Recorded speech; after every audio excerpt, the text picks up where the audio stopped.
Ndichida kutendai muri Zimbabwe nekuda kwesapoti yese yamunotipa pano paSaint TV. Basa richienda mberi. Nhasi tauya kuno kuGlendale. This is Glendale, handiti. Kuno kuGlendale kwatauya kuti tinge tritino kuti mai ano andi taperekedza mai ano kuti vange vari vanouya vachizoona Kelly firstborn yavo. Ndofunga vazhinji makariona video rekusangana kwakaita mai ano after makore akawandisa vasina kuona mwanakomana wavo. So samai vabva vati aiwa regai tiende ndimbonodongorera mwana. Tikati aiwa handei pamwe chete munoona mwana. Saka tauya panapa. Asi chekutanga kana uri kutiona kekutanga paSaint TV ndinonzi Uncle Saint, kureva kuti chitanga kutondigamuchira sehanzvadzi yamai vako. Subscribe, turn on your notification bell so that every time we upload a video you know. Please subscribe, please. Also follow our Facebook page, our Instagram. Kana uri kutoonera kwa Instagram, please follow. And tina kungouya namai ano chete mufundisi wavo vanova ivo prophet kana kuti apostle Mbewe ndo vati aiwa regai tifambe namai ano. Zvakare tina anondofunga muri kumuona ari kukura. Mufundisi makadi zvenyu? Tinofara sekuru wenyika kwaziwai baba. Aiwa tinofara munhu waMwari. Kungoti kurupisa but dai ndatobvisa heti. Kwakadi kushumira. Jehovah ari kutitungamira. God is leading us. Handiti. Tinotenda Mwari. Aiwa tinotenda. Mai ano muri sei? Ndiri right zvangundofara chose. Muri kufara here kuiva kuno Glendale? Nhasi ndikufara zvekuti hamusi kuona kana mazino chaiwo ndakwesha. Alright, hanzi kana mazino ndakwesha nomufaro. Yesizi kukura uku. Hallo iwe mazuva ano akuramba vanhu ka dzakudhonzerana saka akuona kuti aiwa vandigare nawo. Right, mufundisi ndotanga nemi handiti. Kuuya kwamai ano kuno kuGlendale zvinorevei kuBody of Christ? Timbobvunza zveBody of Christ because I believe that life is spiritual. So kuuya kwaita kuzoona mai ano kekutanga kubva pavakasangana nemwana mazuva akapera masvondo mashoma adarika zvinorevei kuBody of Christ? Chekutanga toda kutendai anko nebasa ramuri kuita because muri kuratidza kuti paSaint TV hamusungobatsira chete but muri kuzama kuda kudzosera mhuri pamwe chete zvekuti mwana adzokere kumubereki. And pamwe pacho patenge tichiteerera pamwe pacho muchitaura munoda kuti vanhu varemekedze vakuru. Saka apa pandiri kujekerwa nechimwe chinhu kuti ini ndiri mwana ndorarama ndisingazive mai vangu.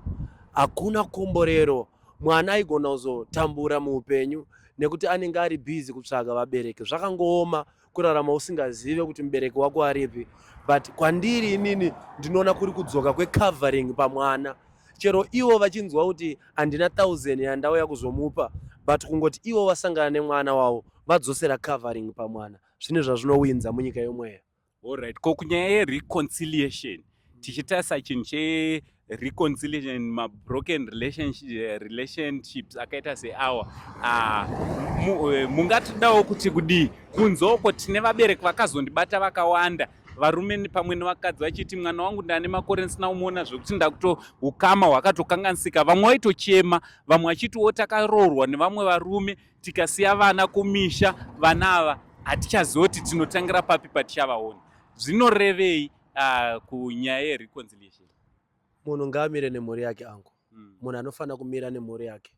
Zvakakosha, ngazviome, ngazvirwadze but mira nemhuri yako. Kunyanya madzimai wakasangana nemumwe murume wakamborambwa, usanyanyotendera kusiya mwana wako.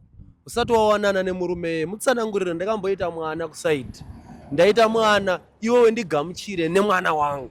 Kwete zvekuti tinosiya mhuri dzedu uko dzozotadza kutoona. Saka kwandiri ndiri kuti chinhu chakanaka chekuti vabereki vadzokere vana vavo, vangave vana mai kana vana baba. It's good titambure tiri pamwe chete. Ari mavhejiki wayo angatidye tiri pamwe chete takabata nevana vedu. Right, mai ano iye zvino makunoona mwana mungadawo kuti kudii? Kune madzimai mamwe vari kunze kwenyika, vamwe vari muno muZimbabwe chaimo, vamwe vanotogara munharaunda imwe chete nevana vavakaita navamwe vana baba but vobva vazopedzisira vavasiya vakuenda nedzimwe mhuri. Mungadawo kuti kudii kune madzimai vakadaro kana vana baba vakadaro?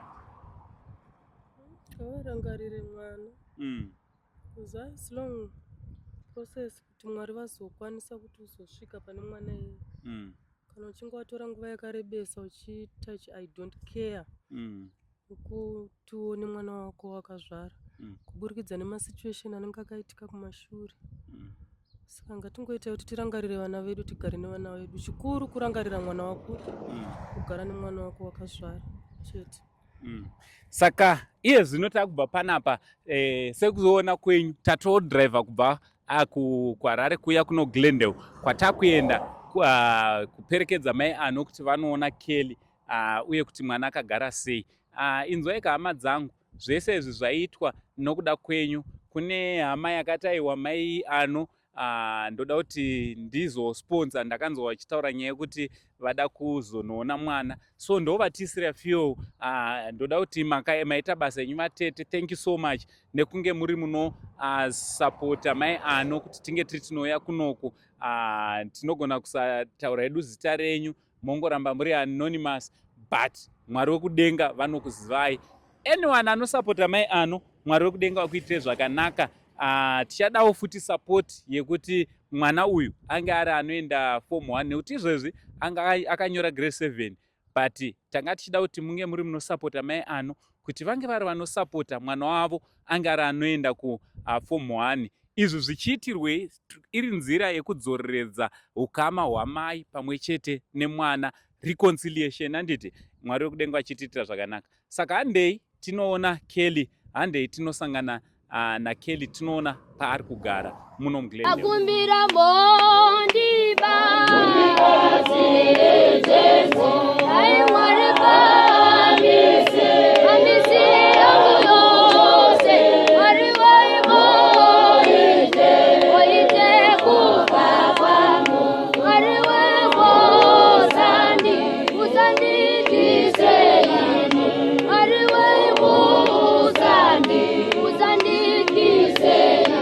akumbira mondi bazi Jesu ai Mwari kamisi kamisi yangu yose Mwari waimoite oite kufa kwangu Mwari wekosandi usandikiseni Mwari wemusandi usandikiseni akumbira mondi bazi Jesu ai Mwari kamisi kamisi yangu yose Mwari waimoite. Aiyo, tazosvika kuGlendale uko kwatati regai mai ano vambonoona mwanakomana pamwe chete nagogo nemhuri yose. Vanga vane makore akawanda asina kusvika kuno, saka mai ano vazoti aiwa pakamari kandinako, kamari kandakapiwa nehama, ndoda kuti ndinge ndinotengawo something chekuti ndisvike ndakabata, ndisangosvika ari maoko. Tikati aiwa itai zvakanaka murandakadzi. So ndo pamaonapo vachibetserwa na Prophet Mbewu kuti vange vari vanotenga. Zivai kuti rwendo urwu irwendo rwekudzoreredzana kwemhuri, reconciliation, kubatanidzwa kwemhuri. Kunyange nesu dzimwe dzenguva muupenyu paripo patakange taenda kure nemhuri, aiwa zvakakosha kuti tinge tinodzokera kumhuri dzedu tonoreconcila murudo zvichienda mberi mune zvakanaka. Mwari vari mubatsiri. Kutaura kunoku vamwe vari kuuya kuno kuZimbabwe paholiday papa vange vane makore akawandisa vasina kuona vana vavo, especially vana vavo vabereki vavo. Ndingada kuti aiwa zvinoitika, dzokai muzosangana nemhuri dzenyu. Kune vane makore vasina kuuya, vasina kuona nehama, uyai muzoonana nemhuri dzenyu. Hapana chakaipa, chero ukauya usina chauinacho mumaoko, zvakakosha kuti unge uri unosvika kumba nyama nemweya zvichiri pamwe chete paukama, vanhu vachifara, vanhu vachiitirana zvakanaka. Kana pane vakatadzirana, ndiwo nguva yekukumbirana ruregerero. Isuwo kana tinge takumbirwa ruregerero, ngativei nemwoyo yekuregerera, kuitira kuti upenyu hunge uri hunopfuurira mberi murudo mune zvakanaka.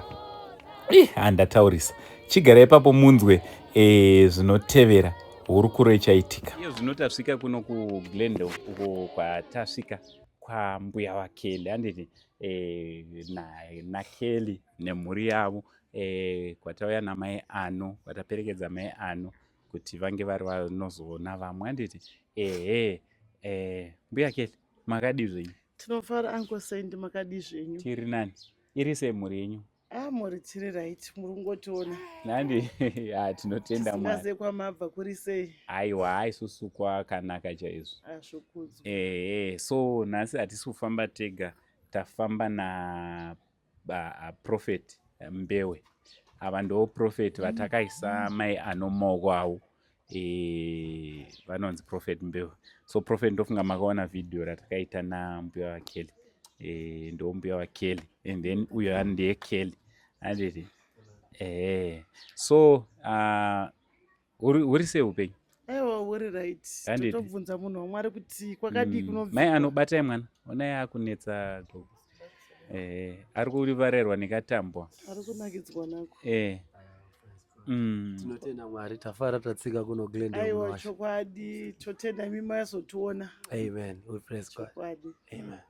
All right. So zvataita manje after video rero raenda viral vamwe vanhu vari kuti aiwa toda kunge tinobatsira mbuya waKelly kuti Kelly zvaakuzoenda form 1 tinge tinodii tinoita uchip in so handiziva kuti tibve tangozviita vachiona vachinzwa kuitira kuti vanoda kuita zvavada kuita vabva vaziva kuti zvakamira sei.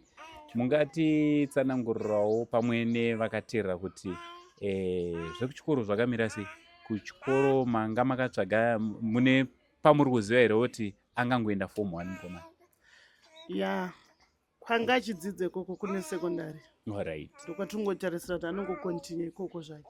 Alright. Mafizi akamira sei uye mauniforms nezvimwe zvingadiwa makanzwa kuti izvi zvinodiwa kuti mwana atange form 1? So far tasati azvicalculata. But hapadhure zvapo. Alright. Kozi pafizi yavo kusekondari vangu vachiti 90 patem. Alright. Kozi kuprimary vari kuti 8. Alright. Ndisingazoziva kuti January vachawedzerera imwe mari.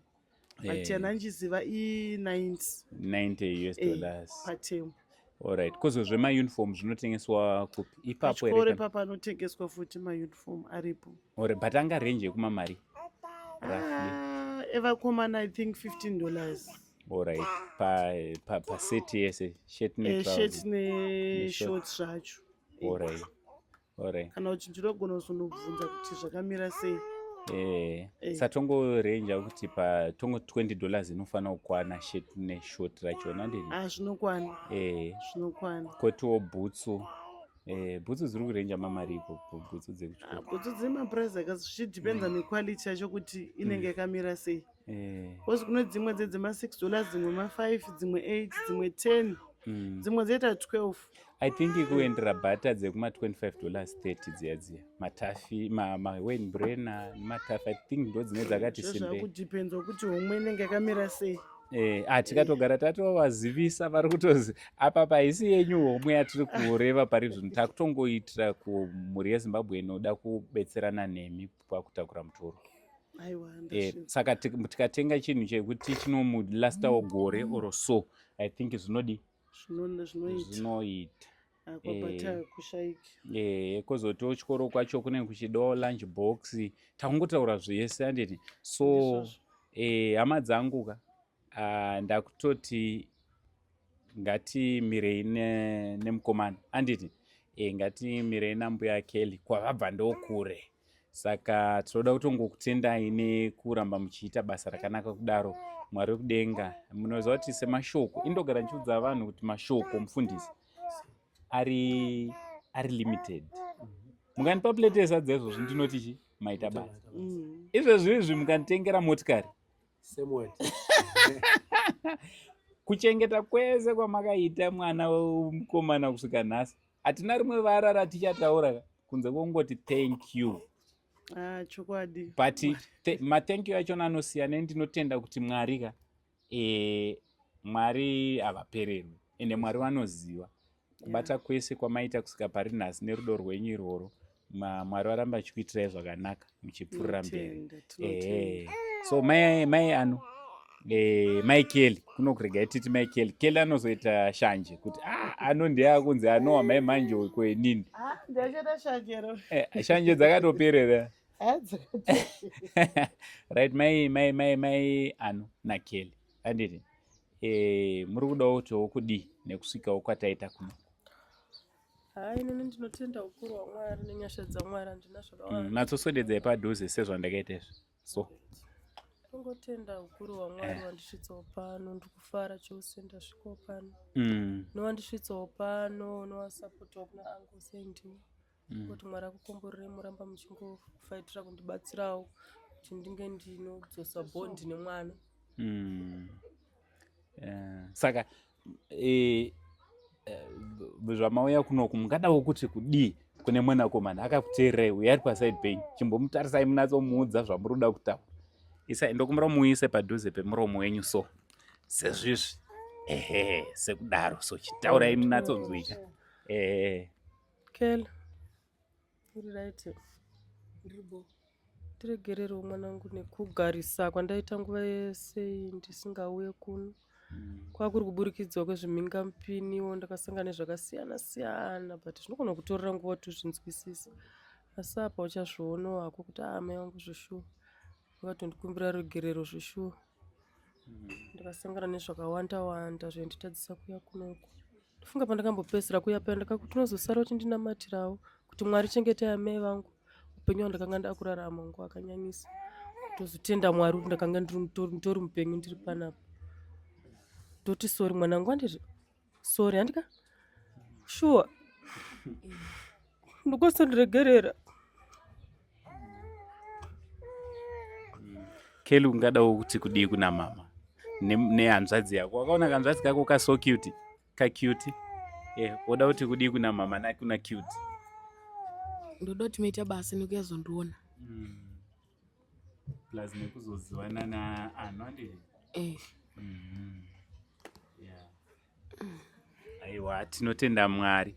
I think zvaive zvakakosha futi kuti ameno ndakudzoka kwamuri gogo kuti vatozomboti holiday vakamutora kana 2-3 days vachionana ameno kuti munozviona sei vana vachibhonda ivo vachibhonda nemwana. Alright, akutopiwa mari. Moyo warwadzaka? Moyo waradza.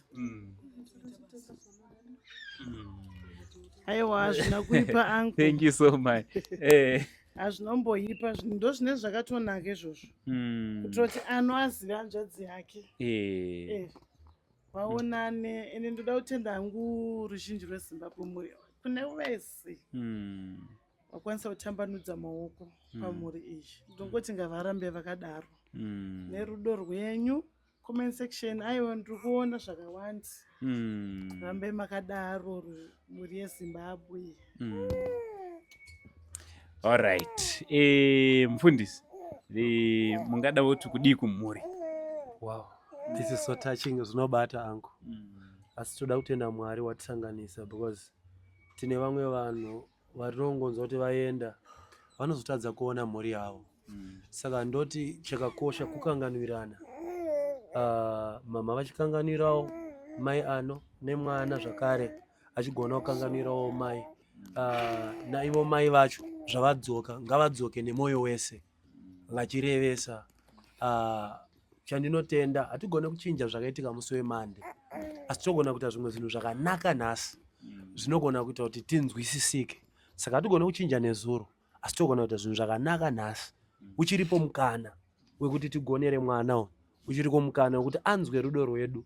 Tinotenda mama wekutigamuchira zvakare.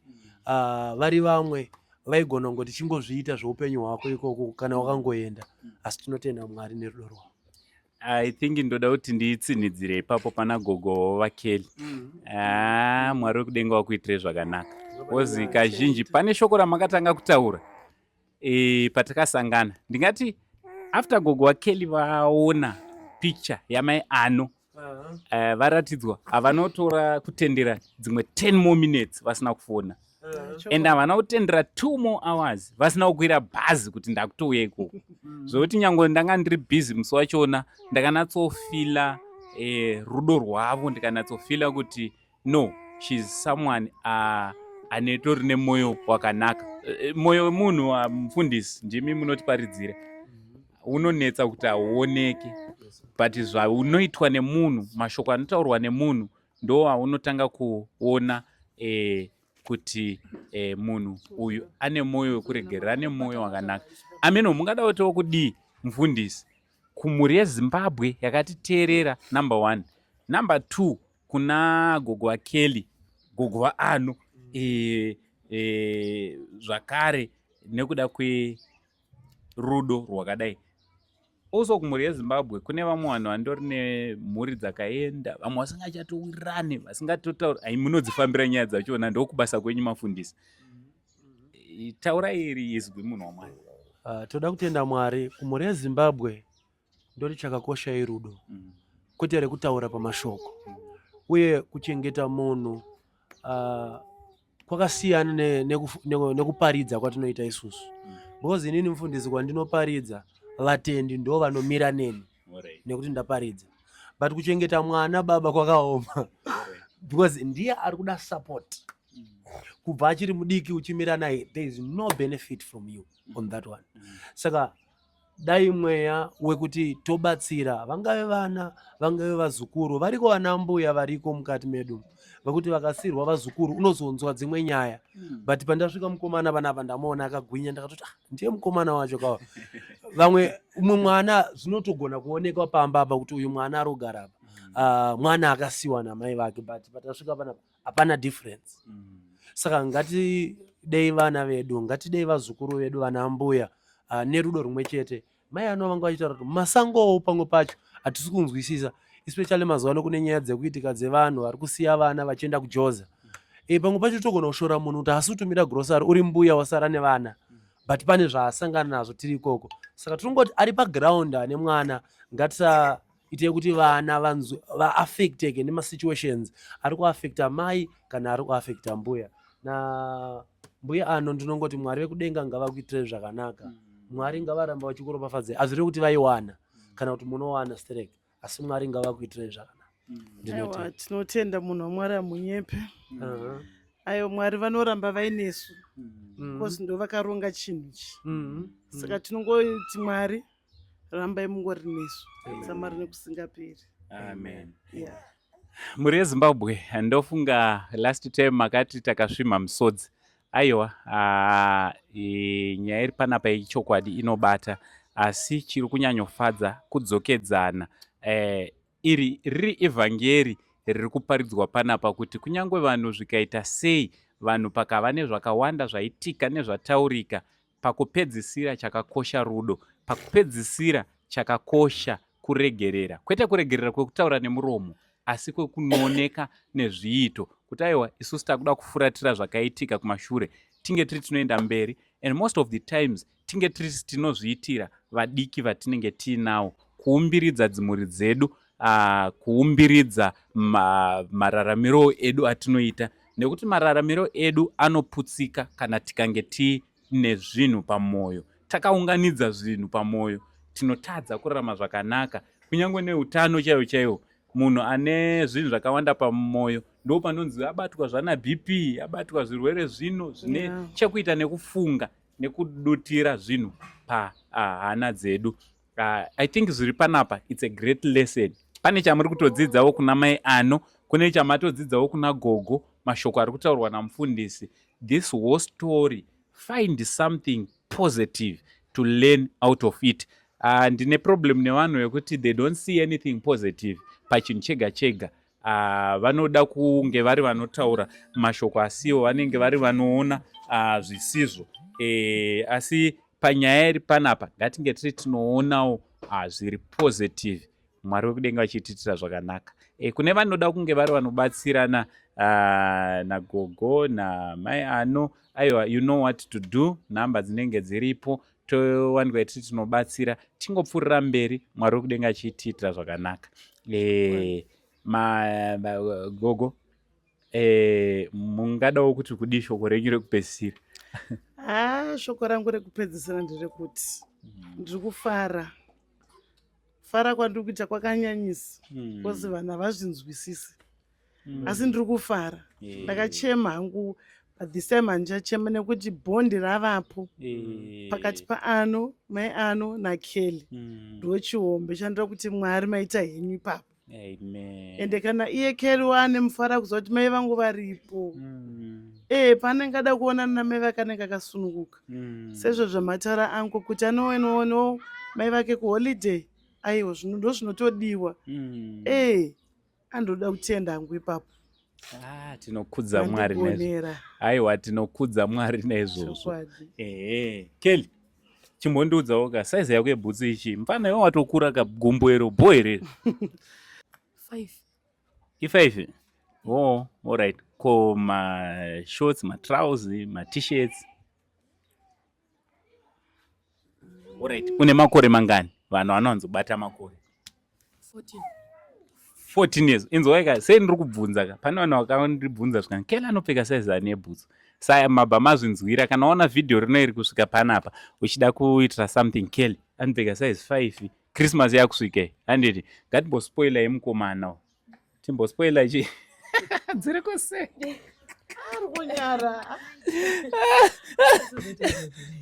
Dziri kunyara nyara. Mai zvandoda kuti uite mukwasha wangu ndinoona wasikana chete. Dziri kuseka wezora.